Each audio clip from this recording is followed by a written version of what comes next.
iwacu recovery nuko gukira nuko koroherwa, centre ni ikigo. Hari ibintu by'ingenzi tugomba kwitaho. Icyambere nuko kujya inama kugira ngo abantu bomorane ibikomere. Sibyo?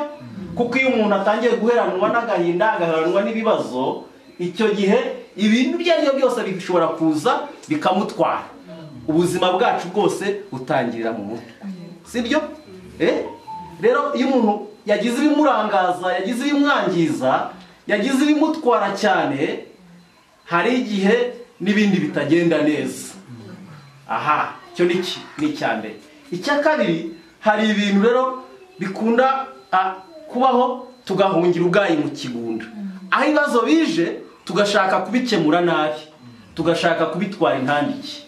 Niyo mpamvu mu byo twitaho hano cyane ni ukwita ku bantu bagizweho ingaruka no kunywa inzoga nyinshi zikagera aho zigatesha umuntu umurongo. Kuko niba hari ikintu kibi cyambere kibaho umuntu akora akabahungira ubwayi mu kigunda, ni ukuba ufite ikibazo ukagitura icupa, ufite ikibazo ushatse urwagwa, ufite ikibazo ugituye icyo kunywa nk'itabi cyangwa ikindi kiyobyabwenge. Nta ubuhungiye ubwayi mu kigunda. N'ubundi bya bindi bigushiraho ugasanga rwa rubazo rumeze gutya, ndagutegereje. So rero hano hari abantu bamwe twarabaye nabi. Urumva amateka yacu aba hari kandi turayavuga kugira ngo dukize abandi. Rero ugize amahirwe akavayo, duhita dufata akantu ko kuvanayo n'abagenzi bacu.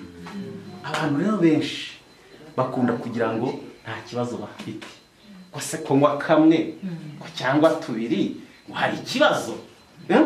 Ikibazo kirahari.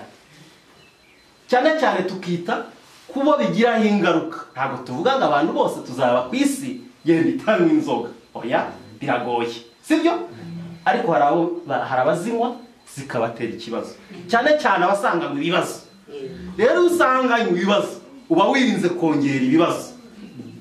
Ni wishinga wa wundi udafite ibibazo. Ariko iyo uzi ko ufite ikibazo wicyongera. Sibyo? Ubwo rero kino kigo kizajya kita kuri ku bantu umuntu wananiwe kureka agacupa cyangwa kukagabanya.